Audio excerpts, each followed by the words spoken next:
Welcome to all of you in my today's session of class 8, chapter 2, land, soil and water, in which we discussed about, in my previous session, we discussed about land resources, land utilization and physical factors. Physical factors मतलब किस चीज की चर्चा हुई थी? What we discussed? We discussed about the structural concept available on the surface of the earth, in which we discussed about mountain segment, plateau segment and plain segment.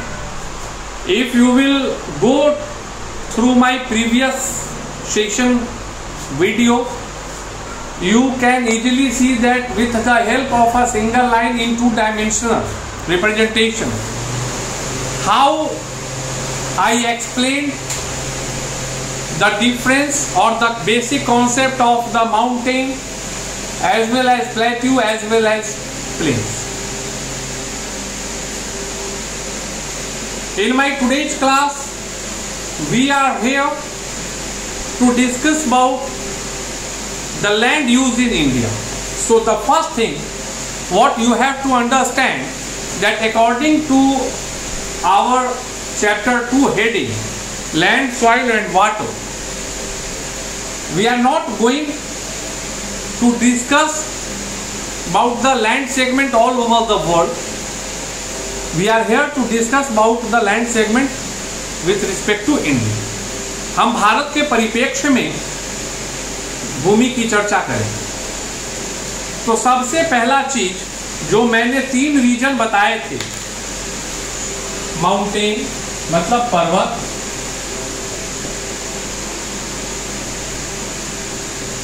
पठार, दूसरा मैंने क्या बताया था, पठार, प्लेट्यू, दूसरा क्या बताया था, पठार मतलब प्लेट्यू, और तीसरा मैंने क्या बताया था, मैदानी इलाका। मैदानी इलाका को क्या बोलते हैं, प्लेन। अब after second section class, in my third section of chapter 2, मूलतः तो ये चीजें समझ में आ गई कि भारत जो है का जो जमीन है यह इन्हीं 3 भागों में बटा हुआ है। Am I correct? बोलोगे बिल्कुल सर, जो जमीन है जो ऊपर है या तो मैदान है या तो पठार है, नहीं तो पर्वत है। अब सवाल आता है कि अगर भारत की भूमि को 100% माना जाए, अगर भारत की भूमि को 100% माना जाए तो कितने प्रतिशत भूमि पर पर्वत है, कितने प्रतिशत भूमि पर पठार है और कितने प्रतिशत भूमि पर मैदान है? तो यह याद रखने का जरूरत है कि प्लेन्स जो है 43% है। प्लेन्स कितना है, 43% मैदानी इलाका, और पठार जो है 27% है। पठार कितना है, 27% है, और जो 30% बच गया वो पर्वतीय इलाका। इस चीज को याद रख लो कि if we are here to discuss about the types of land available in India, then 30% of the land comes under the mountain region, 27% of the total land of India comes under the plateau region, and 43% of the total land area of India will be under the plain region, मैदानी इलाकों में। ये वस्तुतः आपको यह याद रखने की आवश्यकता है कि कुल 50% ही, कुल भूमि का 50% ही कल्टीवेबल है। कुल भूमि का 50% ही कल्टीवेबल है। इस चीज को याद रखना।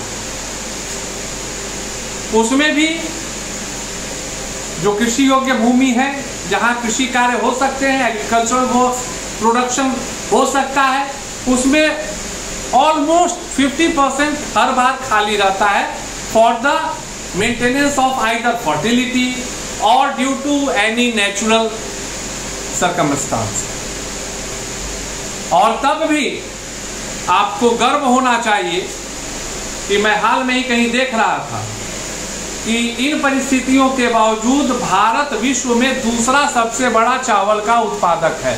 द सेकंड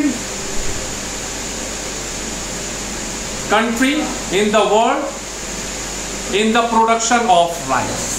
इस चीज को आपको याद रखना। अब सवाल आया कि सर ये भी बता दिया कि 50% पर ही इस तरह के कार्य हो सकते हैं, यह भी आपने बता दिया कि पर्वत कितना प्रतिशत, पठार कितना प्रतिशत, मैदानी इलाका कितना प्रतिशत। सर जंगल के विषय में क्या करना है? तो याद रखना है कि 22% ऑफ लैंड, ये क्या है? फॉरेस्ट है। 22% ऑफ लैंड क्या है? फॉरेस्ट है। खुश होने की बात नहीं है। 22% खुश होने की बात नहीं है।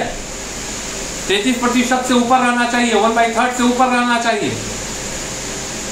और यही कारण है कि बड़े बड़े शहरों में I am not talking about Bihar and Uttar प्रदेश,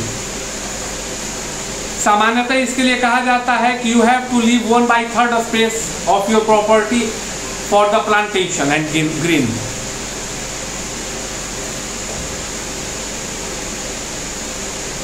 वस्तुतः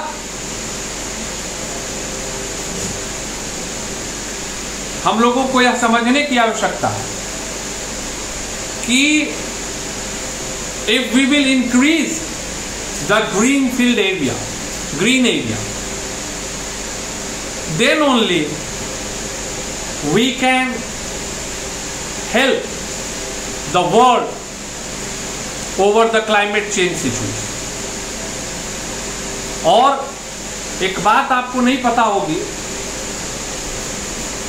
मैं महानगर की बात कर रहा हूं। हमारे यहाँ जो जमीन होती है, चाहे वो कृषि के लिए हो, हमारे रहने के लिए हो, जो भी, आप कहीं अपने अभिभावक से पूछेंगे तो आप जानेंगे कि जब जमीन का क्रय विक्रय होता है तो 2-3 सेगमेंट में होता है कि कृषि कार्य के लिए है, कि विकसित भूमि है या विकासशील भूमि। But in the south India the property is going to be divided into 3 types: green type, yellow type and normal type। Green type का मतलब जहां पेड़ पौधे लगे हुए हैं, आप उस जमीन को खरीद बेच नहीं सकते, वो एक तरह से वृक्षादित जगह है। येलो जोन उसको कहते हैं जहां पहले कभी जमीन था, पेड़ पौधे थे, लेकिन बाद में उसको काट दिया गया। अब वो देखने में लग रहा है कि वो रहने लायक भूमि है, लेकिन वस्तुतः सरकार के दृष्टिकोण में उसको कन्वर्ट करना है येलो से ग्रीन, तो उस पर भी आप मकान नहीं बना सकते हैं, आप नॉर्मल जमीन पर मकान बना सकते हैं। This one shows the intensity of our system that if we can then we can change. अगर हम चाहेंगे तो हम कर सकते हैं। We can increase the green area. एक मुहिम और एक जागरूकता होनी चाहिए। आज के प्रसंग में जरूरी तो लगता होगा, बिल्कुल लगता होगा, क्योंकि पढ़ाई सिर्फ मैं बोलते रहूंगा तो उससे आप भी उबेंगे। ये जो कोरोना नाम की महामारी आई, हॉस्पिटल में क्या मिल रहा है भाई? ऑक्सीजन। किसने ऑक्सीजन को कम किया? किसने क्लाइमेट चेंज को किया? मैंने किया है ना। किसने अपने विकास के लिए वृक्षों को काटा? हमने काटा है ना। और कई केसेस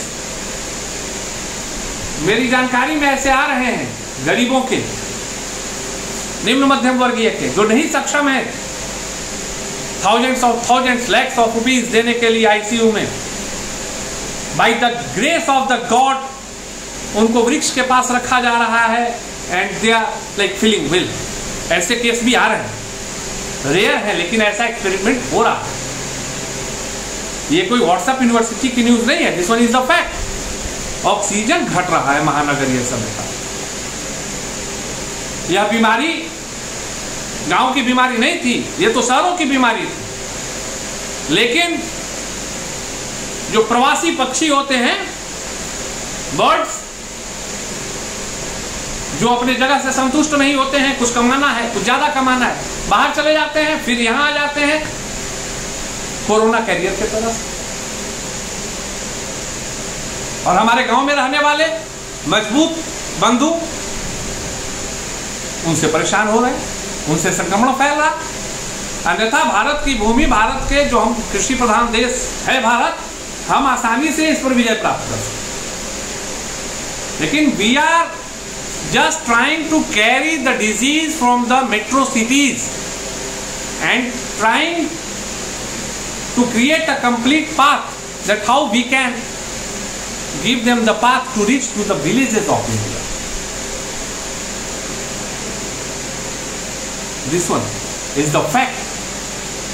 ऑक्सीजन की कमी, जब ऑक्सीजन प्रचुर मात्रा में रहता है, तापमान नियंत्रित रहता है, और आप फील कीजिएगा अगर आपके आसपास में, like in my school,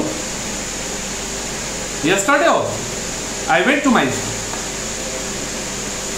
Usually I feel that there is a temperature difference of 2 degrees, approx 2 degree, 1 degree or 2 degree between the outside of my campus and inside of the campus.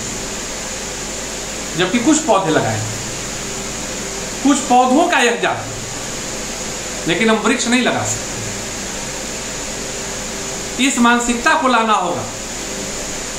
हर व्यक्ति 5 पेड़, oxygen की कमी नहीं, हम सुरक्षित रहे। अब सवाल आता है कि ठीक है sir, land usage in India तो बता दिए, तमाम आंकड़े दे दिए, सॉइल रिसोर्सेस के टॉपिक पर चर्चा, सॉइल रिसोर्सेस की टॉपिक पर चर्चा की जाए, उसके पहले इस चीज को मैं एक नॉर्मल तरीके से बताता हूं। मिट्टी बढ़ता कैसे, how the formation of soil takes place. Soil किस चीज से बनता है, we don't know that soil is made up of rocks and minerals. Soil, मिट्टी कुछ अलग नहीं है, वो पत्थर और खनिज लवण के मिलने से बनता है, लेकिन ये मिलियंस ऑफ ईयर में क्लाइमेट चेंज, कभी पानी का पड़ना, कभी गर्मी का पड़ना, कभी थंडरिंग का होना, उससे क्या होता है, रॉक्स टूटते टूटते टूटते चला। जब वो छोटा हो जाता है तो with the help of wind and all और with the help of water it's starts his movement from one place to another, और वो रगड़ाते रगड़ाते और पतला बारीक होते चला जाता है। And ultimately after becoming into the form of powder, when the minerals mixed up in such kind of things, powder of stones, rocks, the formation of soil takes place.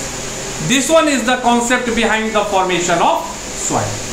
If in one line, in an examination, define soil,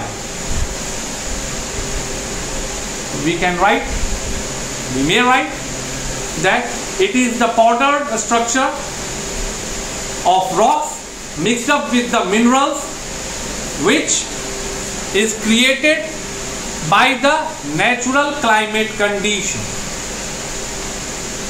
Such things is known as soil. One line answer, accurate answer, no confusion. In my next session, we will discuss about types of soil. What are the types of soil? Have a great day. लगे रहिए, पढ़ते रहिए, बढ़ते रहिए।